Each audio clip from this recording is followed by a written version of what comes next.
მაიკლ ქოუგილი მამუკა ხაზარაძის ნაცვლად საქართველოში ამერიკის სავაჭრო პალატის პრეზიდენტი ანაკლიის განვითარების კონსორციუმის სამეთვალყურო საბჭოს თავმჯდომარის პოსტზე მამუკა ხაზარაძეს ჩაანაცვლებს.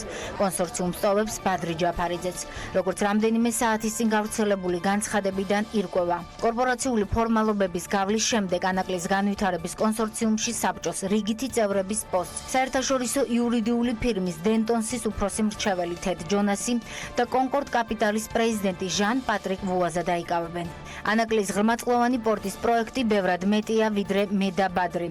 ამბობს მამუკა ხაზარაძე. ეს არის ამონარიდი კონსორციუმის მიერ რამდენიმე საათის წინ გავრცელებული განცხადებიდან, რომლის თანახმად მამუკა ხაზარაძე და ბადრი ჯაფარიძე მზად არიან ანაკლიის განვითარების კონსორციუმის სამეთვალყურო საბჭოს დატოვებასთან ერთად საკუთარი აქციები დროებით საერთაშორისო დამოუკიდებელ სატრასტო ფონდს გადასცენ. სასიცოცხლო მნიშვნელობისაა, რომ ორივე ჩვენგანთან დაკავშირებულმა პროცესებმა მიუხედავად იმისა, თუ რამდენად დაუსაბუთებელი და უსამართლოა ისინი, უარყოფითად არ იმოქმედოს ანაკლიის სპორტის პროექტზე. ამიტომაც ჩვენ არა მხოლოდ გადავდგებით სამეთვალყურო საბჭოს წევრობიდან, არამედ ჩვენს აქციებსაც გადავცემთ უსაფრთხო საერთაშორისო დამოუკიდებელ სატრასტო ფონდს, ვიდრე არ გაქარწყლდება ჩვენს წინააღმდეგ წარდგენილი უსაფუძვლო ბრალდებები. ანაკლიის განვითარების კონსორციუმის შესაძლო უარყოფითი შედეგებისგან დაცვით ხსნის მამუკა ხაზარაძის და ბადრი ჯაფარიძის გადაწყვეტილებას კონსორციუმის გენერალური დირექტორი ლევან ახვლედიანი და საბჭოს წევრობის ახალ კანდიდატებზე საუბრობს.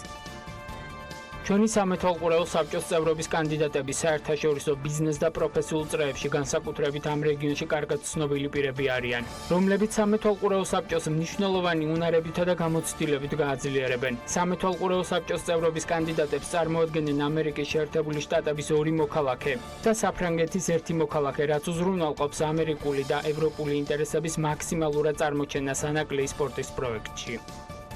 ანაკლიის განვითარების კონსორციუმის სამეთვალყურო საბჭოში პოზიციებს ბობ მეიერი და დიმიტრი აბდუშელიშვილი შეინარჩუნებენ. ახალ კანდიდატებს კი თვის ბოლოსთვის დაგეგმილ პარტნიორთა კრებაზე დანიშნავენ.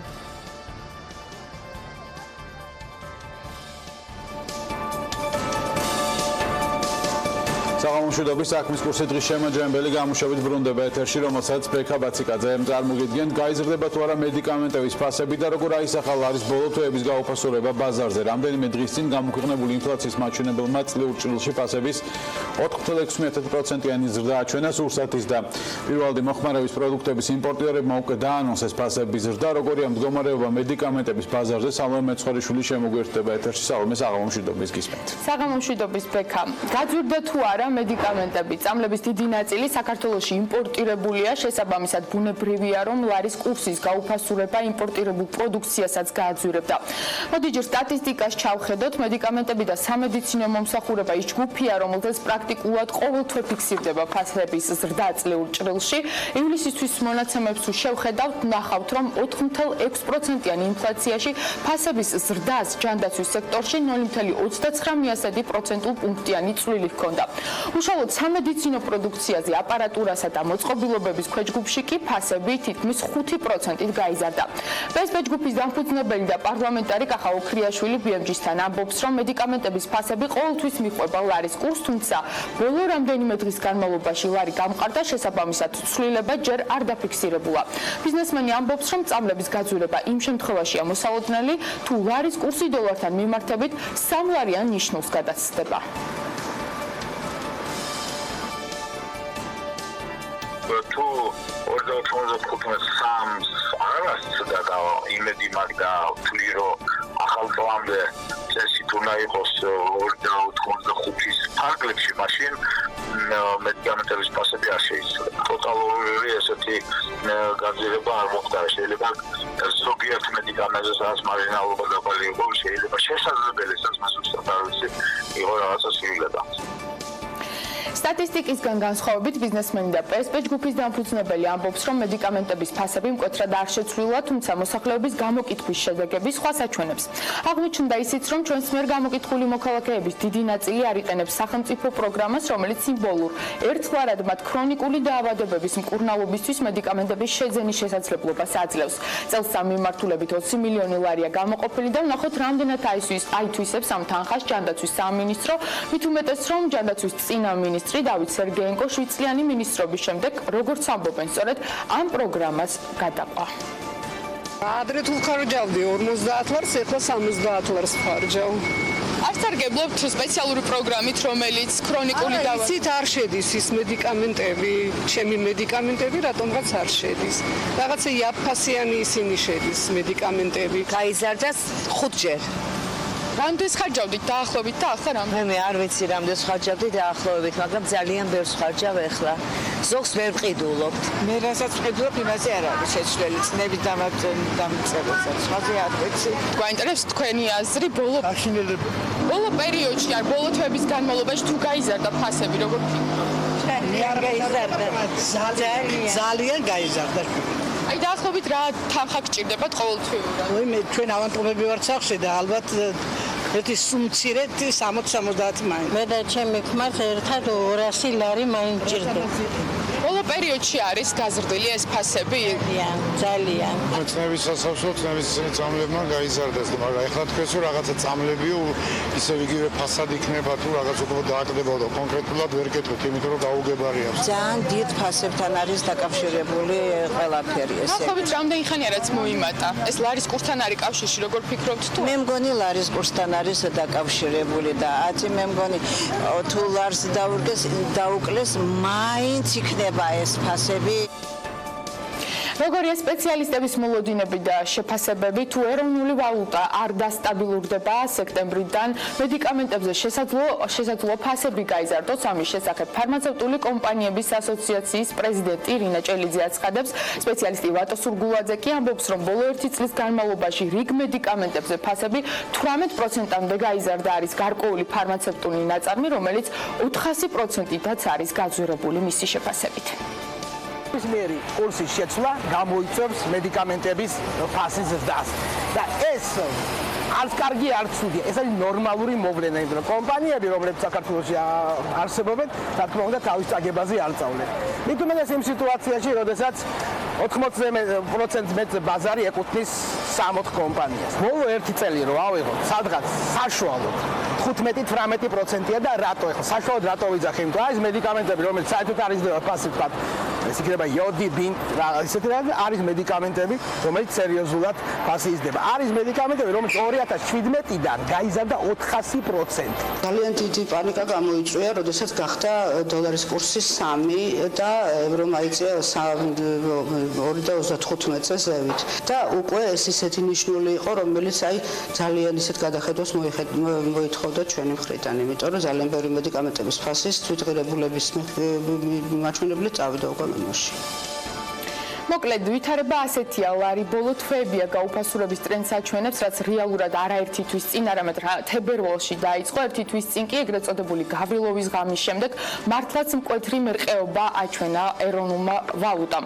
მიუხედავად ამისა, ბოლო რამდენიმე დღეში დაფიქსირებულმა ლარის გამყარებამ მთავრობას ოპტიმიზმის საფუძველი მისცა. რა იქნება წლის ბოლომდე ინფლაციის მაჩვენებელი და იქნება თუ არა ის ახლოს ეროვნული ბანკის მიერ თარგეტირებულ მაჩვენებელთან 3%-თან დრომ უნდა აჩვენოს, მანამდე კი მოსახლეობის ნაწილი გაძვირებულ პროდუქციასა და მედიკამენტებზე წუხს.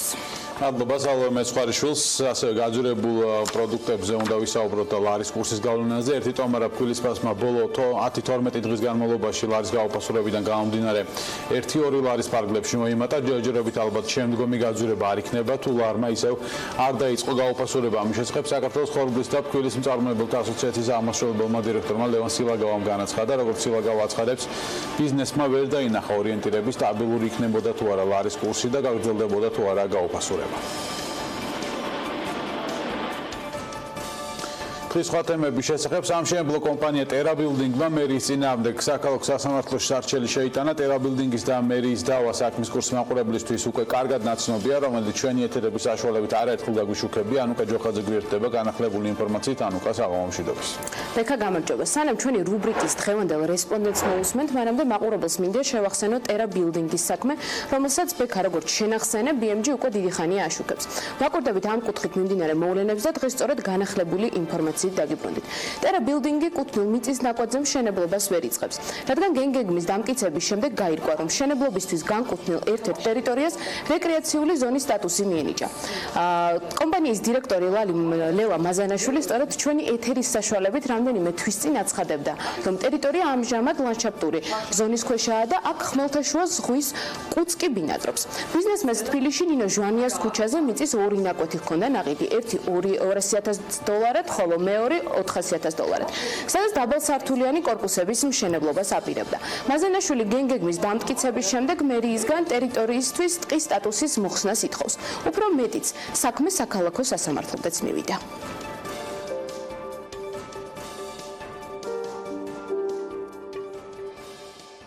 პირდაპირ გზის პირზე არის ჩემი მიწის ნაკვეთი.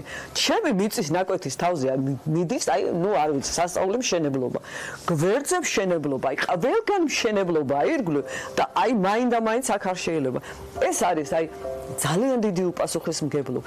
დაუშვათ არ შეიძლება მშენებლობა. დაუშვათ აქ მართლა ცუდია. მე ვენდე სახელმწიფოსგან, თბილისის მერიისგან ვიყიდე მიწის ნაკვეთი. გადავიხადე თანხა, ხო? ვენდე სახელმწიფოს, არც დავფიქრებულ ვარ, წავედი ბანკიდან ავიღე თანხა, ვიცოდი რომ ამაში არაფერი არ შემაფერხებ და პროექტი შევიტანე. ულამაზესი პატარა სახლები. მითხრეს უარი. მე თვითონ მაქვს დაწერილი, ეხლაც მაქვს დაწერილი და ვთხოვ რომ ან ადგილი მომინაცვლეთ. ან შეცვალეთ ეს ზონა, რაც დაადეს ტყეები და კუები და რაღაც ეგეთები. ან თანხა მომეცით, ხო? კონსტიტუცია დამირღვიეს, შემოიჭრენ ჩემი კერძო საკუთრებაში, შემოიჭრენ ამ უფლებაში და წამართვეს კერძო საკუთრება. კი ბატონო, ჩემ სახელზე არის ეს მიწის ნაკვეთი, მაგრამ რა განკარგვის უფლება წამართვეს? და მარტო ფლობა დამიტოვეს. მერიისგან პასუხს მე ვიღებ მხოლოდ ტელევიზიისგან. ტელევიზიაში რომ გამოვალ და ეს რაღაცებს ვიტყვი, არიქა მიშველეთ დამჩაგრეს, გამინადგურეს ბიზნესი. იქ ტელევიზიაში გამოლენ და იტყვიან, რომ ყველა ადამიანი არავინ არ იქნება ნაწყენი, ყველას მიეცემა, რაც დაკარგა, ან მიწის სანაცვლოდ, ან თანხა, მაგრამ როდის? როდის? 2 წელია ვიხდი $600,000 პროცენტს. ხან თვეში 8,000 მიწევს, ხან 10,000, იმიტომ რომ გადამიცდება ხოლმე ჯარიმებით და იმეებით. არ ვიცი, იცით რა დღეში ჩამაგდეს? მე არ ვიცი, როგორ შეიძლება ქვეყანაში, სახელმწიფოში ადამიანი ბიზნესი ასე დღეში ჩააგდოთ. დარწმუნებული ვარ, რომ საქალაქო სასამართლოში მოსამართლე, ჩემთვის მოსამართლე არის ძალიან ბევრს ნიშნავს. ტყვანს და მართალს არჩევს, ხო? და მე მგონი, რომ ეს ტყვანი და მართალი უნდა გაარჩიოს ამ მოსამართლემ და ჩემი საჩივარი მერიაში გადაგზავნეს, ისინიც ალბათ გაეცნობიან და მე ჩაინიშნება, ასე რომ ჯერ არ არის სასამართლო ჩანიშნული.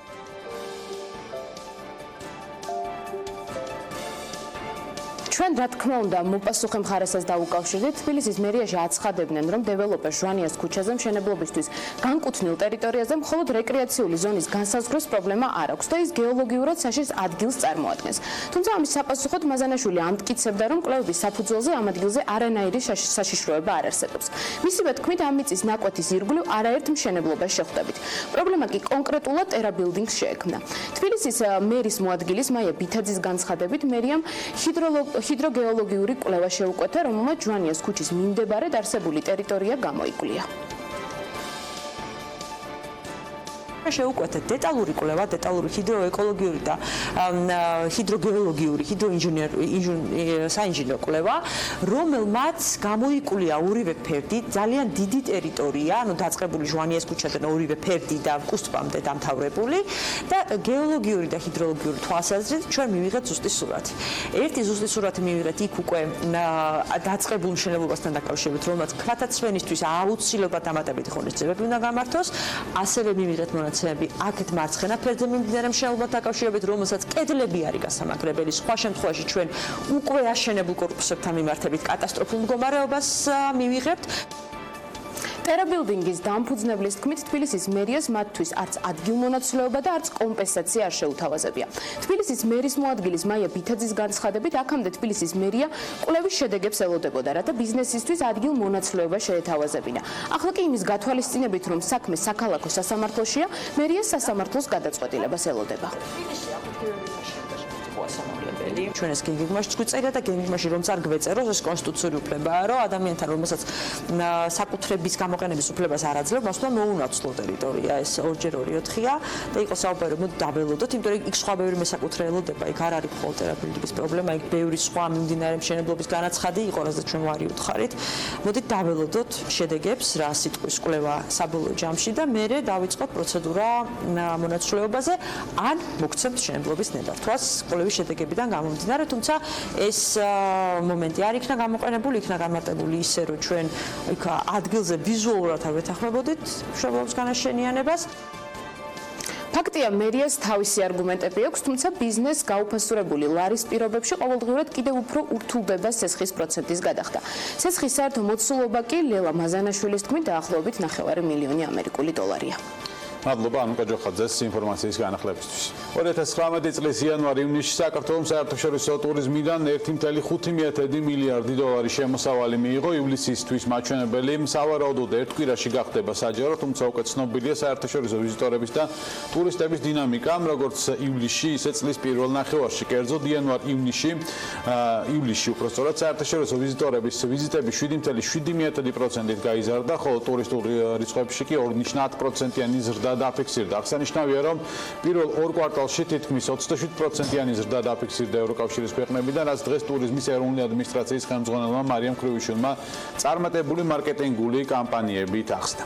ბუნებრივია, ძალიან მოხარულობი ვართ ერთის მხრივ იმაზე, რომ ის მიმდინარე კამპანიები, რომლებიც წლის დასაწყისში ჩვენ გავაჟღერეთ, რომ იქნებოდა განსაკუთრებულად გამოკვეთილად ევროკავშირის ქვეყნებიდან, ჩვენ დღეს უშუალოდ ყოველი თვიდან გამომდინარე ვხედავთ იმ ძალიან პოზიტიურ უკავშირს, რაც გვანიშნებს იმაზე, რომ ძალიან ეფექტურია ის კამპანიები, რომელიც ქვეყნის შრომბადობისთვის მიმდინარეობს, განსაკუთრებულად გამოკვეთილი არის გერმანიიდან, ისევე როგორც პოლონეთიდან, ასევე ისრაელიდან, ბრიტანეთიდან, საფრანგეთიდან, საუდის არაბეთიდან. ბუნებრივია, ჩვენი გამოწვევა კიდევ არის და სამუშაო ჯერ კიდევ ძალიან ბევრია, იმიტომ რომ ფაქტობრივი ციფრები შესაძლოა არ იყოს ისეთი დიდი, როგორც სხვა ბაზრებიდან, მაგრამ ჯანსაღი ზრდის ტემპი არის ის მნიშვნელი, რომელიც გვეხმარება იმაში, რომ სხვა და ბევრი ქვეყნებიდან შემოვიყვანოთ კიდევ უფრო მეტი ტურისტი ჩვენ ქვეყანაში. რა მოლოდინები აქვს ტურიზმის ადმინისტრაციას ავიასანქციების პირობებში, რამდენი მილიარდი დოლარის შემოსავალს, რამდენი მილიონ ვიზიტორს ველოდებით წელს. თელარა გელანტია მუშაობდა დღეს თემაზე, თელარას აღმომშვიდობის, როგორია ოფიციალური პროგნოზი.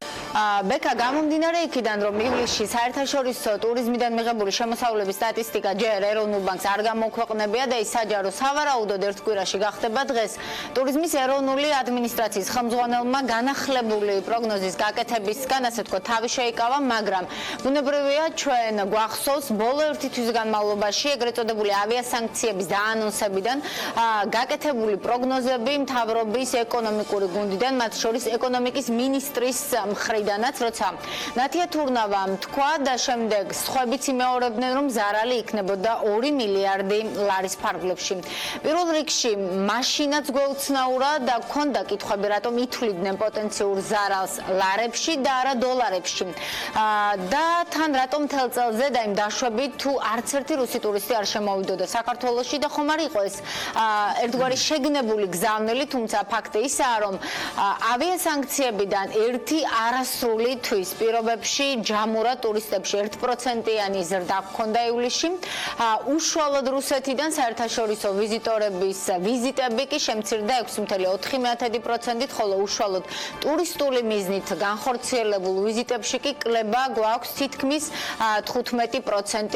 108,204 ტურისტული ვიზიტი განხორციელდა წინა თვეში რუსეთიდან, რაც თითქმის 19,000-ით ნაკლებია წინა წლის ანალოგიურ თვესთან შედარებით. Ამასთან თუ გავითვალისწინებთ იმას, რომ საშუალოდ წელს პირველ კვარტალში ერთ ვიზიტზე რუსეთიდან მთლიანი ტურისტული დანახარჯი 1135 ლარი იყო, გამოდის, რომ ავიასანქციების გამო წინა წლის ივლისთან შედარებით დანაკლისი, ესე უხეშად რომ დავთვალოთ, 25 მილიონი ლარია, რაც დაახლოებით 8.7 მილიონი დოლარია.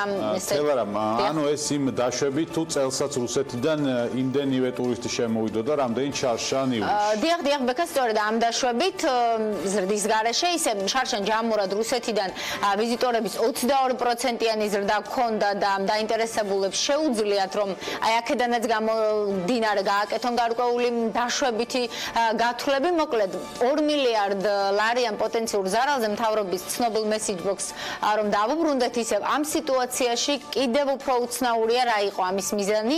მთავრობისგან განსხვავებით სიტყვიერი პროგნოზის გარდა, რაც გვესმოდა ჩვენ ხელისუფლებიდან, ქაღალდზე დაწერილი ვნახეთ და წავიკითხეთ ეროვნული ბანკის პროგნოზი შესაძლო 3 მილიონ დოლარიან ზარალზე. უფრო ოპტიმისტურადაა განწყობილი გალტენ თაგარტი, რომლის უფროსი ანალიტიკოსის კახა სამყურაშვილის თქმით, სავარაუდო წელს ქვეყანა დაკარგავს 200 მილიონ დოლარს, ასე ვთქვათ, რუსი ტურისტებისგან. მისი შეფასებით, რა თქმა უნდა, ეს არის დარტყმა ტურიზმის ინდუსტრიისთვის, მაგრამ არა ისეთი, რომ ტურიზმის სექტორმა ვერ გადალახოს. ეს არ არის ის რიცხვები, რასაც ველოდებოდით, ბევრად უფრო უარესისთვის ვიყავით მზად და ვფიქრობ, რომ თუ სანქციების პირველ თვეში ესეთი რიცხვები მივიღეთ, მაშინ მომდევნო თვეებში კიდევ უფრო ნაკლები უნდა იყოს ის ზიანი და ზარალი, რაც მიადგება რუსი ტურისტების კლების შედეგად ტურიზმის სექტორს. შესაბამისად, მოლოდინების ნაწილში, ისევ რაღაც ჯერჯერობით, რომ ძალიან არ ვიჩქაროთ გადაფასება ჩვენი მოლოდინების, ვფიქრობთ, რომ 2019 წელს სანქციების შემდეგ ქვეყანა დაახლოებით დაკარგავს 200 მილიონ დოლარს, შეიძლება უფრო ნაკლებს და ტურისტების ზრდა ნაცვლად სიტყვაზე თუ ვფიქრობდით, რომ მანამდე იქნებოდა 11.5%, ეხლა რაღაც 3.4%-ის ფარგლებში გვაქვს ეს მოლოდინები. იმედია ივლისის სტატისტიკა მთავრობასაც უფრო გაამხნევებს და აჟიოტაჟური განცხადებები ნაკლები იქნება მათი მხრიდანაც, მით უმეტეს ლარის კურსის ნახტომისებური რყევები ნაკლებად დაბრალდება ავიასანქციებს და ტურიზმს, ვიდრე ივლისში ტურიზმიდან შემოსავლების სტატისტიკა გამოქვეყნდება. თავისი პროგნოზი აქვთ ასევე გალტენ თაგარტში. რეალურად ჩვენი შეფასებით ივლისის თვეში შემოსავლები რო ავიღოთ, ტურიზმიდან მიღებული შემოსავლები დაახლოებით 427 მილიონი დოლარი დააგენერირა წინასწარი შეფასებით ქვეყანამ ივლისის თვეში, რაც არის დაახლოებით 1%-იანი კლება. რაც გათვალისწინებით იმისა, რომ უფრო ბევრად მეცველოდით შემოსავალს, ცხადია იქნებოდა ეს ლარის მოახდენდა ეს ლარის კურსზე გარკვეულ უარყოფით ზეგავლენას, თუმცა ამის ეფექტი არ ამგონია ძალიან დიდი იყოს, იმიტომ რომ მხოლოდ 1%-იანი კლებაა ტურისტულ შემოსავლებში.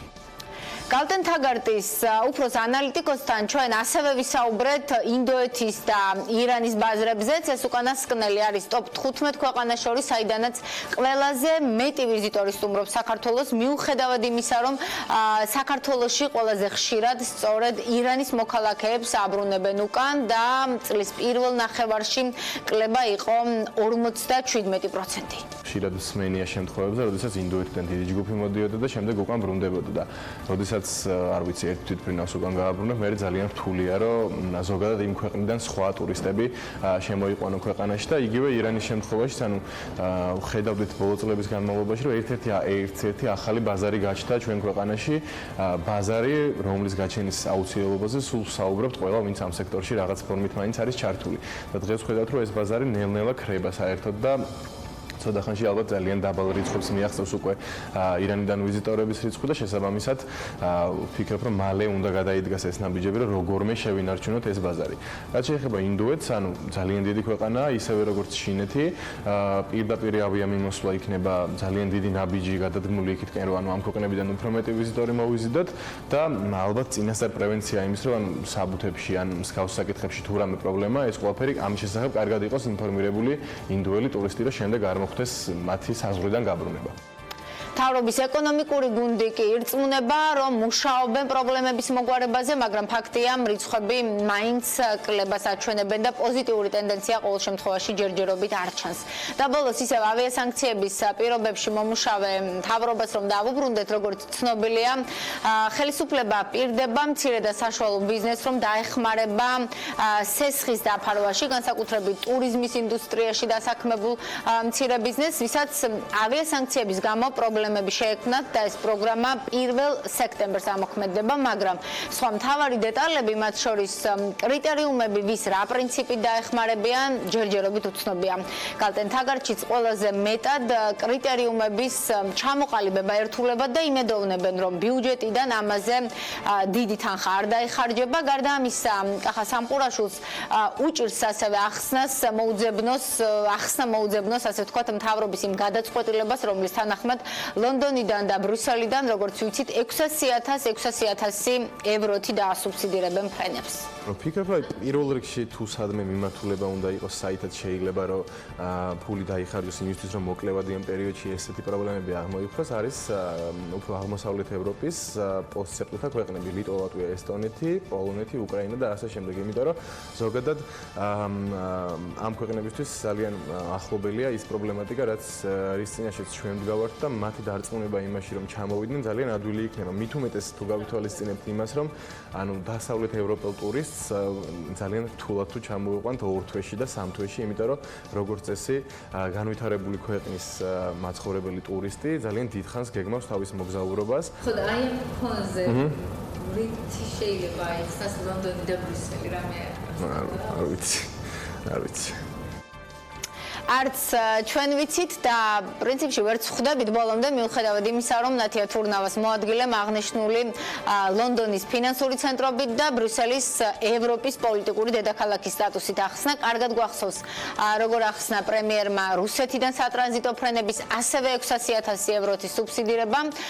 მოკლედ, რომ შევაჯამოთ, იმედია, რუსეთიდან ტურისტული ვიზიტების კლების ტემპი იმაზე მეტი არ იქნება, ვიდრე გასულ თვეში ივლისში იყო, როცა პირველი თვე იყო და ბუნებრივია პანიკის ხარისხიც უფრო მაღალი იყო, ბექა. მადლობა თელარას. ფაქტია, საქართველოს ტურისტები შირდება, თუმცა მსოფლიოში ისეთ ადგილებსაც შეხვდებით, სადაც ტურისტების ბუმით შეწუხებულები არიან და ტურისტული ქაოსი აღსაკვეთ გარკვეულ ღონისძიებებზე მსჯელობენ. რატომ არ მოსწონთ ავსტრიელებს ვიზიტორები და რა პრობლემებს იწვევს ჰალშტატში უცხოელი მნახველების ნაკადი? მიშა ხაჩიძე მოგიყვებათ, რომელიც სულ ახლახან დაბრუნდა ევროპული ტურნედან. ხმაურობენ, იღებენ უამრავ ფოტოს, თანაც დაუკითხავთ და ჩემს ეზოსთან არაერთხელ მოსულან ნავებით და ფოტოები გადაუღებთ. ესეც რა თქმა უნდა დაუკითხავთ. მაშინ, როდესაც საქართველოში ტურიზმის გაზრდის მოთხოვნით სხვადასხვა სახის სოციალური კამპანია მიმდინარეობს, ავსტრიის სოფელი ვიზიტორებისგან იზოლაციას ითხოვს. ქვეყნის ერთ-ერთ ყველაზე მომხიბვლელ ტურისტულ ატრაქციონზე ზემო ავსტრიის სოფელ ჰალშტატში ტურისტების ბუმი მოსახლეობის უკმაყოფილებას იწვევს. ფეხით გადაადგილების შესაძლებლობაც არ მაქვს. ქუჩები გადატენილია ხალხით. ველოსიპედებით ხომ საერთოდ ძალიან საშიშია. ისე გადმოხტებიან გზაზე წინ არ იყურებიან. ადგილობრივებმა მთავრობას უკვე მიმართეს. ზალცკამერ გუტის რეკრეაციულ ზონაში მდებარე მომაჯადოებელი სოფლის მცხოვრებნი ხელისუფლებისაგან ტურისტული ნაკადის შემცირების მიზნით მკაცრი ზომების მიღებას ითხოვენ. გადამეტებულად მეტი ტურისტების რაოდენობა მოსახლეობას გარკვეული სახის დისკომფორტს უქმნის. ხმაური დანაგვიანება, დრონებით გადაღება, ეს და სხვა საკითხები სოფლის 800 მაცხოვრებლისთვის სერიოზულ პრობლემას წარმოადგენს. მე მაგალითად სახლზე გაკრული მაქვს წარწერა, რომ დრონებით გადაღება აკრძალულია. ჩინურ ენაზეც მათ შორის. თუმცა ამას მაინც არ ეკვირდებიან. მოდიან და დაუკითხავთ ფრინავი კამერებით იღებენ ფოტოებს. აზიაში ესენი ძალიან პოპულარულია, როგორც ჩანს. ჩვენ კი ამას რა თქმა უნდა ვერ ვიტანთ. პირადი სივრცის დარღვევაა. მათ დროც კი არ აქვთ, რომ ყავადალიონან, სუვენირი შეიძინონ, მოდიან, უცბად ასობით ფოტოს იღებენ და მალევე ტოვებენ ტერიტორიას. საკითხზე მსჯელობა დაიწყო ჰალშტატის მერმაც. როგორც ალექსანდრ შოიცმა განაცხადა, პრობლემის მოსაგვარებლად რამდენიმე მიმართულებით მუშაობენ. ამ ეტაპისთვის განიხილება ტურისტებისთვის ვიზიტის საათობრივი შეზღუდვა და მაღალი საპარკინგო გადასახადების დაწესებაც.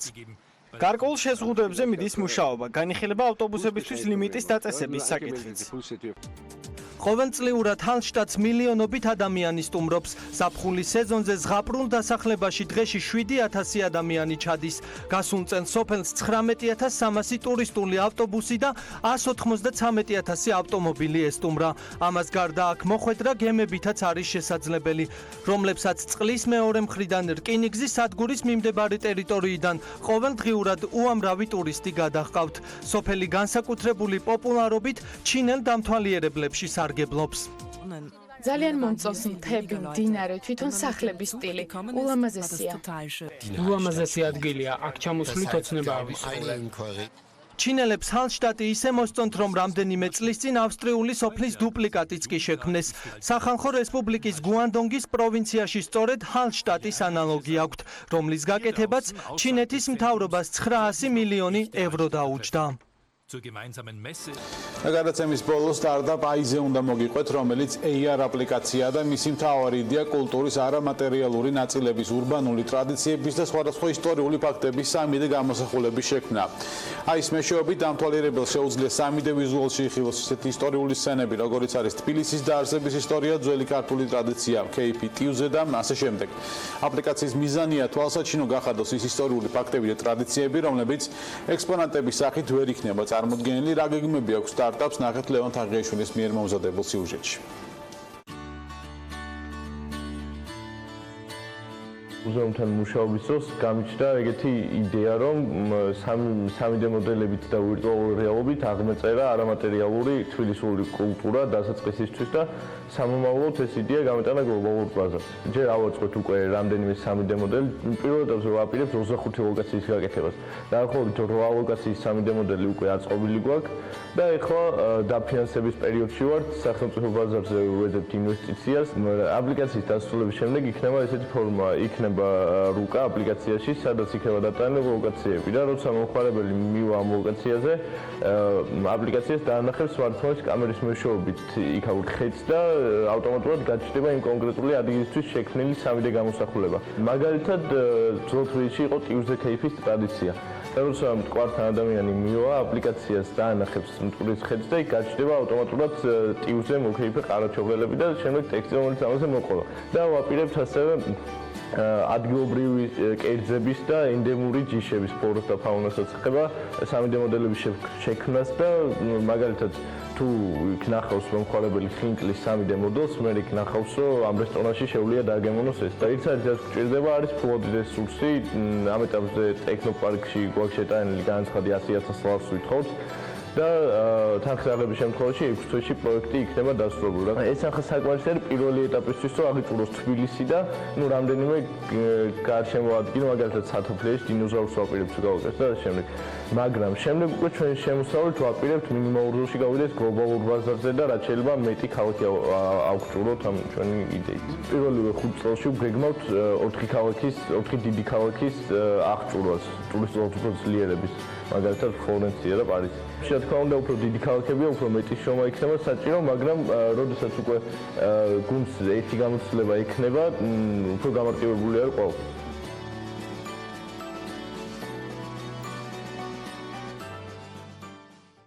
საქმის კურსი ამით დასრულებულია, მადლობა ყურადღებისთვის, ნახვამდის.